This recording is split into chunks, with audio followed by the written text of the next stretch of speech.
Our sermon is mostly a reading from Touchstones, which introduces the theme of reconciliation. This sermon explores the theme of reconciliation. It is informed by all our principles, but our first principle is fundamental. Reconciliation becomes possible when we acknowledge and respect the inherent worth and dignity of someone we struggle with, whether friend or foe. Our first principle is the inherent worth and dignity of every person. We believe that each and every person is important. Conciliation is a word rarely used. Its Latin root refers to a connection, a union, or a bond. It is an act of overcoming jealousy or suspicion to gain favor or goodwill. By contrast, the word reconciliation is common. The difference is in the prefix re, which has the sense of doing something again. So things fall apart, the center cannot hold, Humpty Dumpty takes a tumble. Relationships come apart at the seams. Sisyphus's boulder rolls down the hill again. A house divided falls, and more so. So we must work to restore, repair, redo, and renew. The re is important, daunting. British statesman William Gladstone said, "Justice delayed is justice denied." A sentiment from that which Martin Luther King Jr. emphasized in his 1963 letter from Birmingham jail. If reconciliation is delayed, is peace denied, since reconciliation is often delayed or ignored? Reconciliation carries with it a positive and a negative sense. When any power differential is set aside, the process of reconciliation has an inherent integrity that can result in a win-win outcome. When power is unequal, the outcome is often win-lose. Synonyms of reconciliation like appeasement, placating, propitiation express this result. One definition of the word reconcile is to cause, to submit to, or accept something unpleasant, which betrays the purpose of reconciliation. At the interpersonal level, Laura Davis identifies 4 kinds of reconciliation. The first results in deep mutual healing. This is the most satisfying, as both people grow and change in ways that heal the relationship. The second is shifting one expectation. In a way, this is one-sided, as one person changes their expectations of the other person. The result is a workable, if less satisfying, change in the relationship. In essence, this is reconciliation as accommodation. The third involves agreeing to disagree. In this situation, 2 people have very different understandings of events, which cannot be reconciled. As a result, they allow the past to be the past while working to find some common ground out of which their relationship can flower. This might be described as shallow reconciliation. Its durability may be uncertain depending on the disagreements. The fourth is an inner resolution. Usually this involves coming to peace with the past because reconciliation with the other person is not possible. When this is the only option, the process may involve grieving and moving on. In these 4, truth is handled differently. In deep and mutual healing, it appears that the renewed relationship is grounded in a shared truth. In shiftings one expectation, the truth is one-sided, held by the person making the change, since the truth for the other person doesn't enter into the equation. In agreeing to disagree, there are 2 truths that cannot be reconciled. And with inner resolution, Dialogue about the truth is not possible. Truth, however, dictates a fifth option when, because of abuse, profound deceit, etc., reconciliation should not be pursued. As these make clear, the role of truth is crucial to the outcome, but truth is often elusive. Truth does not reside on the surface, which is defaced with half-truths, alternative facts, rationalizations, deceptions, and self-deceptions, conspiracy theories, whataboutism, logical fallacies, propagandism, denialism, lies, and all manner of other misrepresentations, including 1984's, the novel 1984's Newspeak, as George Orwell wrote. The whole aim of Newspeak is to narrow the range of thought such that dissent will literally be impossible because there will be no words in which to express it. So we have to dig deep for truth. And often truth may not be connected to fact if it is actually identity-based truth that has been put in the service of maintaining privilege and power. Because of this, so much depends on our fourth principle, which affirms a free and responsible search for truth and understanding, for truth and meaning. Truth is central to reconciliation.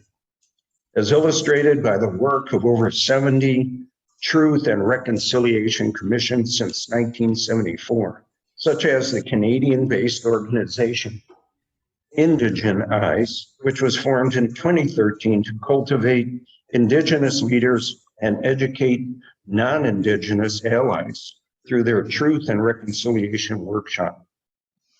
The name of the workshop is telling: Elements of Truth Before Reconciliation.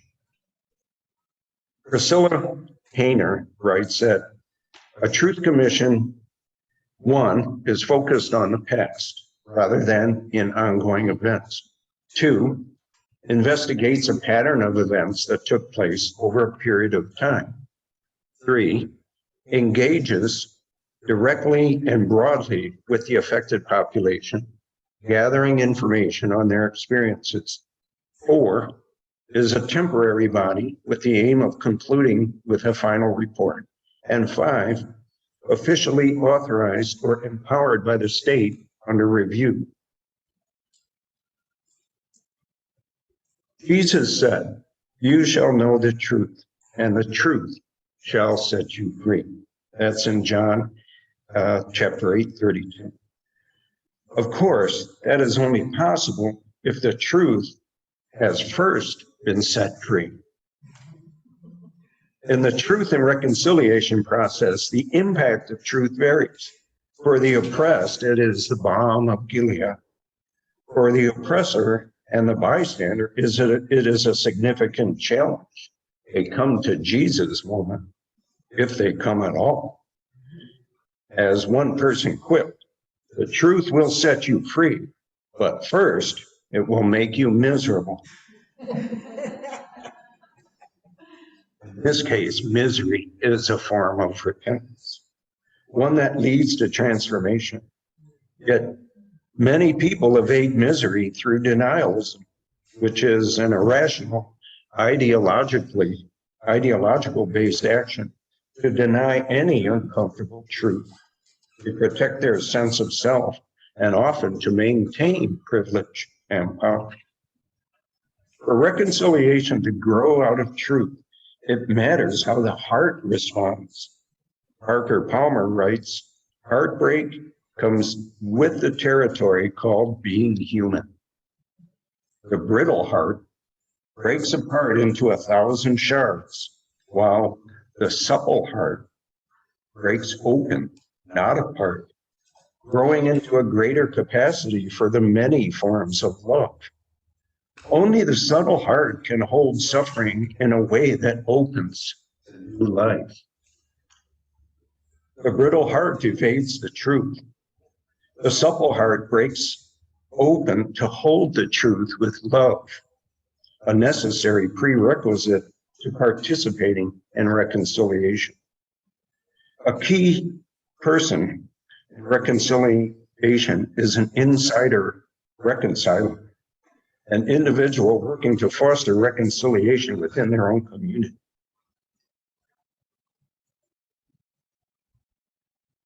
The Mary Hawk Center for Reconciliation surfaced 6 key aspects of meaningful reconciliation. 1 is truth. Uncovering the truth is necessary. 2 is healing. Individual and community trauma and their corresponding inner woundedness must be surfaced and healed in order to overcome conflict. Another is well-being. Promoting social and individual well-being, including insider reconcilers, requires being aware of trauma, how it affects the community, recognizing triggers, minimizing its ongoing impacts on day-to-day life. Another is recognizing shared humanity, shifting from an us versus them mindset for all involved to a reconciliation of the humanity of the other, their complexity and struggles, and facilitate truth-telling and healing, as well as increased opportunities for communication, recognition of harms, and visioning of a shared future. Structural reform. Truth-telling and formal apologies are significant, but not sufficient. And inclusivity. Inclusivity in the reconciliation process must expand far beyond the leaders and formal interactions to reach all stakeholders, including diverse community-based roles and informal spaces, reach those involved in and affected by conflict at all levels who would otherwise be excluded. Using these 6 key aspects, how we might evaluate the Truth and Reconciliation Commission of Canada, launched in 2008 to tell Canadians about Indian residential schools and to address the impact of residential schools on survivors and their families. The TRC worked for 6 years, hearing from 6,500 plus witnesses. Its reports include 94 calls to action to foster reconciliation. Notably, Canadians launched Orange Shirt Day, held annually on September 30th in remembrance of this terrible legacy and in solidarity with the people of the First Nations of Canada. How was the process, the reports and implementation of actions? What would a U.S. truth and reconciliation process look like for Native Americans or for African Americans? I will make a few personal comments here, and then I will ask if you have any comments that you would like to share. To me, reconciliation, or rather irreconciliation, is the elephant in the room, so to speak. Whether it has to do with big issues like Native American genocide or past enslavement of African Americans, or on a familial or personal level with family or friends, we try to live normal lives, ignoring the obvious that there is hurt out there, which we have the power to begin to change, but not the skills or energy or the will to change it. There is no advantage to being unreconciled that I can see. The more it goes on, the longer it festers and leads to more problems. This can go on for generations, which makes the original truth harder to find. And as the article I just read explained, knowing the truth is an important first step to being reconciled. There are many things that get in the way. Fear, being right, ego, being unreasonable, stubbornness, and misinformation. The list could go on.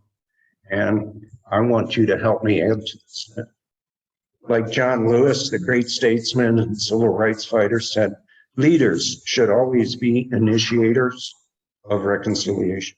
Nelson Mandela was one of those leaders. Martin Luther King and Mahatma Gandhi were others. Certainly, the Canadian government is starting the process by committing resources to reconciliation with First Nations. While leaders can begin the process, we know firsthand that it takes more than a commission or an act of Congress to accomplish real progress. Maybe, unfortunately, part of this solution is also time and patience. In the meantime, we should not forget that the efforts of the individual are more powerful than we realize. Our good example, our wisdom is catching. Like the way a virus is contagious. And our good actions and examples spread. I like to believe so. We only have to follow our UU principles. I would like to now ask if there's anyone who would like to share any of their thoughts on it. Please come up to the podium. If you don't mind, come up to the podium so it's able to be shared with those on Zoom as well.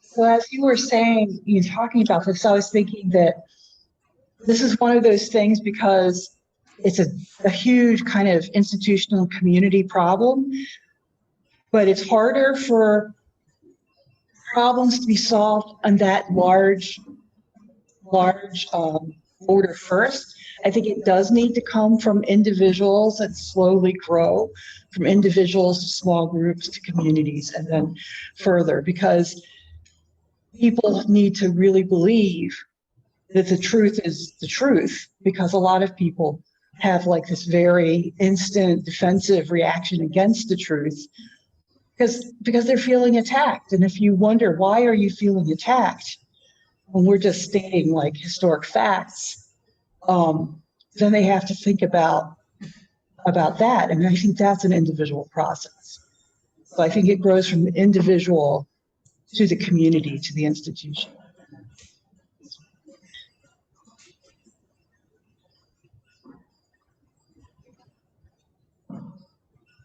This is kind of related. I've been thinking a lot about reconciliation on an individual level.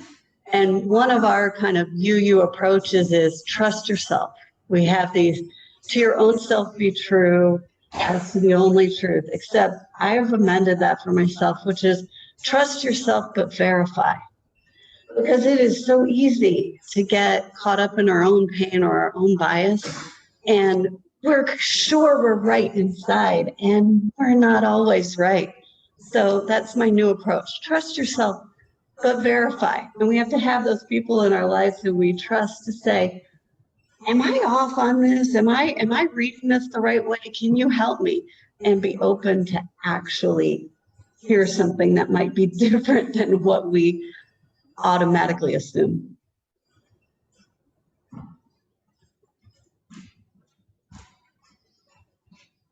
How you doing?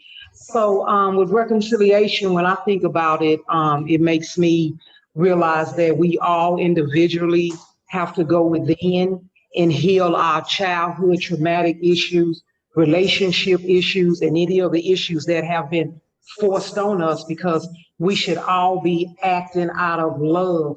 We should be able to see, feel, think, and act like source, like God.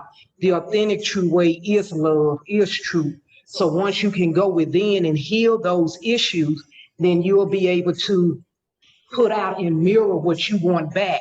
If I want love from you, then I'm gonna make sure that my actions, my words, and my deeds are in accordance with receiving love, action, and all those things back from you. So to reconcile, to bring everybody back to a friendly state of being, we must truly realize that we are no better than anyone else, that we are all special. We all should be loved, and that'll put us on the same playing ground so that we are not judgmental towards each other, but we are able to see each other like source, like God, whatever you call this higher intelligence.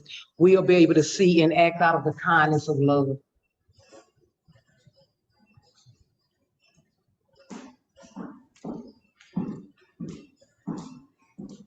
So many wise words have already been shared, but I really wanted to share with you in preparation for today's Crossing Cultural Boundaries class. This morning, Tony and I watched the YouTube video by Ashante the artist, a young African-American woman who was incredible, a very short clip titled How to Be a Good Ally. And if as a white privileged woman who has always thought of myself as a good ally, here was another eye opener, a reminder that to be a good ally not only means knowledge, it means taking some steps and some action. Very powerful, very affirming, very uplifting. Again, how to be a good ally. Ashante the artist. I really encourage you to check it out.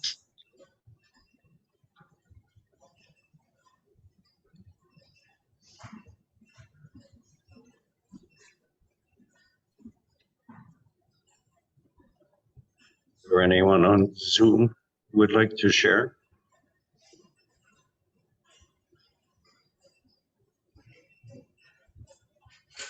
Well, thank you all so much for your participation. It really takes a village to put on a service. And I would like to close the sermon now. So, amen. You listen. Victoria is next.